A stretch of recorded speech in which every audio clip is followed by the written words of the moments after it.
কি করবেন? আধা কেজির নিচে তো মাংস বেচে না। আসলে কি ভাই বাবা, আজকে পরীক্ষা কিন্তু ভালো দিতে হইব, অঙ্কে 100-তে 100 পাইতে হইব, ঠিক আছে? আচ্ছা মা। যাও যাও। মা, কি বাবা? আজকে যদি আমি পরীক্ষায় ভালো করি তোমাকে গরুর মাংস দিয়ে ভাত খাওয়াবা?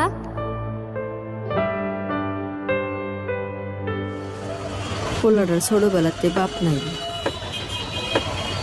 জীবনে অনেক কিছু চাইছি, কিন্তু তার কোনোদিন কোনো চাওয়া পূরণ করতে পারি নাই।